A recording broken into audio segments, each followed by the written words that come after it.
દરમિયાન રોડ પર પાર્કિંગ માટે 50 રૂપિયા ઉઘરાતાના આરોપ સાથે બજરંગ દળે બંધ કરાવ્યા હતા. મામલો વધુ ઉગ્ર બને તે પહેલા પોલીસે ઘટના સ્થળે પહોંચી મામલો થાળે પાડ્યો હતો. સુવર્ણ નવરાત્રિના મેળા દરમિયાન શહેરના વિવિધ વિસ્તારોમાં રોડ પર ગાડી પાર્ક કરવા માટે 50 રૂપિયા ઉઘરાવી લેવાના આરોપ સાથે બજરંગ દળના કાર્યકરો બંધ કરાવ્યા હતા. આ ઘટનાની ફરિયાદ મળતાની સાથે જ પોલીસ ઘટના સ્થળે દોડી આવી અને તાબડતોબ મામલો થાળે પાડ્યો.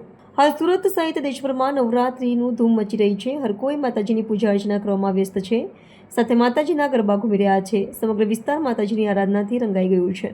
ત્યાં બજરંગ દળના કાર્યકર્તાઓએ દાવો કર્યો કે સરકારી જમીન પર લોકોને ગાડી પાર્ક કરવાની મનાઈ છે. આવી જગ્યાએ પાર્કિંગ કરાવીને પૈસા ઉઘરાવવા અને લોકોને પરેશાન કરવાવાળાઓ સામે અમારો વિરોધ છે.